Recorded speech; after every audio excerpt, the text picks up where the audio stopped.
Hendrik Hamel didn't just survive a shipwreck, he walked into a literal geographical prison that the rest of the world didn't even know existed. In August 1653, the Dutch ship Desperwer was smashed to pieces off the coast of Jeju Island during a massive storm. Out of 64 men, only 36 crawled onto the sand, shivering and confused. They thought they were just waiting for a rescue ship, but they had actually stumbled into the hermit kingdom of Joseon, a place where the law was simple and terrifying. If you land here, you never leave. Listen to the shock these men felt when they were first confronted by the local authorities. They weren't treated like enemies, but they weren't exactly guests either. They were assets. The Korean king, Heojong, had a strict isolationist policy to protect his borders from outside influence. He realized these Dutchmen had knowledge of muskets and navigation that his army could use.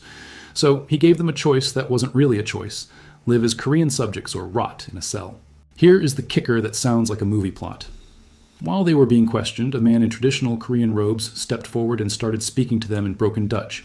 His name was Jan Janse Veltevre, but the locals called him Park Yon. He had been shipwrecked in Korea 27 years earlier and had never been allowed to leave. He looked at Hamel and the crew and told them the cold, hard truth. The king would never let them go because he didn't want the secret of Korea's geography or military strength reaching the outside world. For 13 long years, Hamel and his crew became the ultimate outsiders. They were moved to Seoul and later scattered across the southern provinces. They weren't just sitting around. They were forced to work as guards, laborers, and even beggars during the Great Famine of 1659. Think about the psychological toll of being a ghost in a foreign land, watching your friends die one by one while you're forbidden from even sending a letter home. They learned the language, they wore the clothes, and they ate the food, but they never stopped looking at the horizon. The breaking point came in 1666. By then, only 16 of the original survivors were still alive. Hamel knew it was now or never. 8 of them managed to secretly pool their meager earnings to buy a small, leaky fishing boat. They waited for a dark night, slipped away from their guards, and rowed into the open sea. It was a suicide mission. They had no charts and no compass, just a desperate hope that Japan was somewhere to the south. Miraculously, they made it to Nagasaki.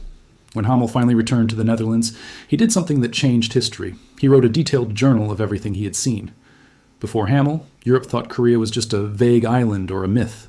His book became an overnight sensation, giving the Western world its very first map of the culture, the politics, and the people of the Joseon dynasty.